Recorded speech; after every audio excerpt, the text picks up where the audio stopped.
milyong Pinoy ang umaasa sa subsidy mula sa PhilHealth, mula sa mga miyembro, senior citizens at iba pa. Natutulungan ito ang mga nao-ospital hindi lang dahil sa sakit, kundi maging mga nadisgrasya pati ang mga nanganganak.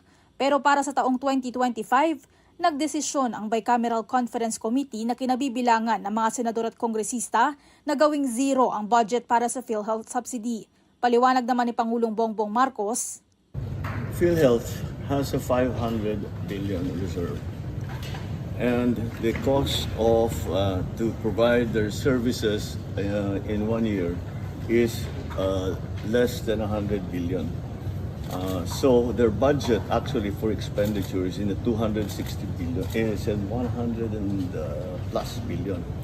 hindi naman daw tuluyang mawawala ng pondo ang ehensya dahil may reserbang budget ito na ilang taon nang hindi nagagamit.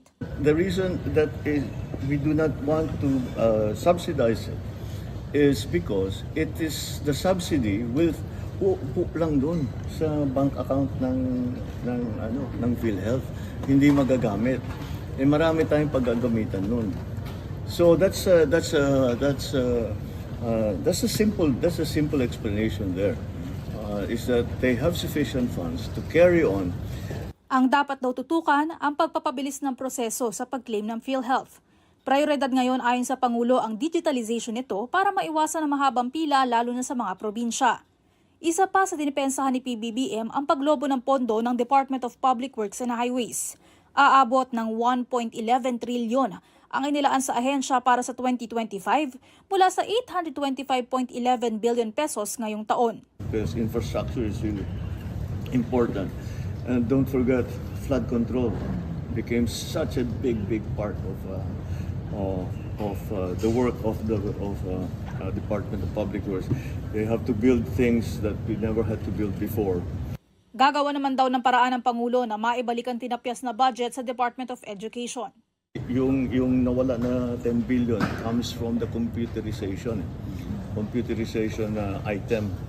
So we're working on it to make sure that we will restore it. Bagamat marami pang kailangang ayusin, tiniyak ni Pangulong Bongbong Marcos na lalagdaan niya ang 2025 national budget bago magpasko. Mobile Journal Julie Baiza po, hatid ang mukha ng balita. Kanang kantahan, sayawan at kasiyahan. Ganyan na marahil ang tagpo sa bawat tahanang Pilipino tuwing Kapaskuhan. Pero hindi ganyan ang kaso para sa iilan. 12 taon ng OFW sa Riyadh si Richard Bautista. Pero kahit na matagal na sa ibang bansa, hindi pa rin daw siya masanay-sanay sa kalungkutan, lalo na sa tuwing papasok ang Burr months. Kasi dito madaming bawal eh. So walang Christmas tree, Christmas light, wala. So hindi mo ma-feel talaga siya. Kung hindi mo alam yung date, kung hindi mo alam yung hindi mo siya ramdam. Sinusubukan niya raw i-distract ang sarili para hindi malungkot. Pero mahirap daw lalo na kapag naalala ang anak sa Pilipinas na maraming iniindang sakit. So napakahirap tapos malayo ka. Diba wala naman akong ibang kausap eh. Wala naman akong... Actually sa office, ako lang yung Pilipino. Hindi katulad sa atin eh, na hanap ka ng kaibigan mo. Tapos kwento mo pa rin nararamdaman mong mahirap. So, kaya pag every time na naiisip ko yung anak ko or yun yung pinaka sa akin,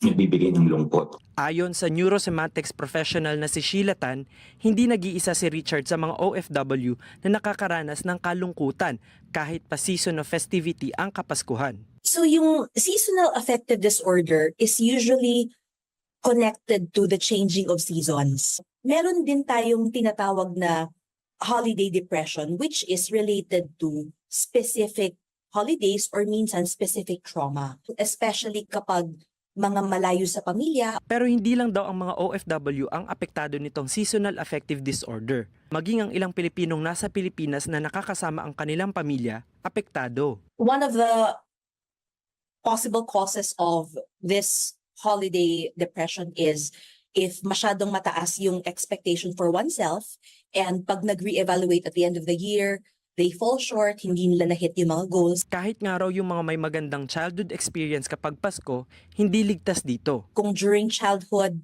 the way pinresent ng magulang is, it's magical, we get everything, parang life is a fantasy. So ngayon, as we go into adulthood, kapag mas face tayo with reality, may mga kailangang bayaran, may sakit, mga kung ano-ano pa, heartaches and heartbreaks.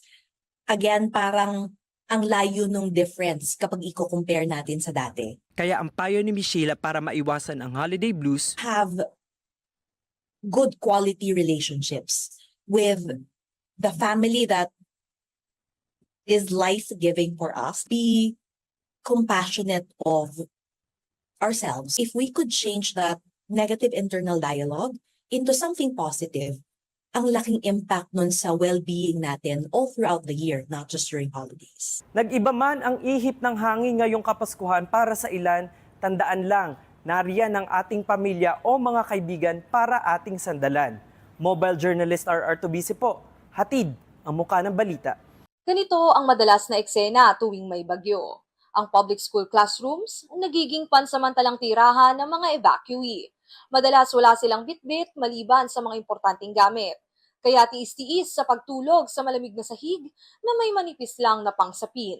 Kaya ang engineer na si Edward Marasigan, naisip gawin ang Silyang Pinoy. Kombinasyon ito ng silya at mesa na maaaring pagtabi-tabihin para maging isang higaan. Gumamit lang tayo ng 4 na chair saka 4 na table. So, sa ganung setup, pwede tayong makahiga ang dalawang matured adults doon sa higaan natin. Pero hindi naman daw limitado kung ilan ang nais mong pagsamasamahin para magkasya ang buong pamilya. Tiyak din daw ang tibay at nakakatulong pa sa bamboo industry ng bansa ang mga silyang Pinoy. Naging inspiration natin dito, meron kasing tinatawag na EO 879 kung saan ang sinasabi ng executive order na yon ay dapat yung mga school furniture natin sa DepEd is at least 25% ay may gawang bamboo. Katuwang ang Department of Science and Technology, nakapagbigay na sila ng mga silyang Pinoy sa ilang eskwelahan sa Puerto Princesa at Camiguin. Ang next goal naman daw nila, mas mapalawak pa ang paggamit nitong mga silyang Pinoy sa mas maraming public schools. So, yun yung pinaka-goal natin ngayon na itong silyang Pinoy is madala natin kay DepEd para gamitin nila. So, mabubuhay natin yung bamboo industry sa Pilipinas and at the same time, makakatulong tayo sa climate resiliency. Mukha mang simple ang ideya, pero ang mahalaga, ang intensyon mong makatulong sa iyong kapwa. Mobile journalist Amy Achanza po, hatid ang muka ng balita.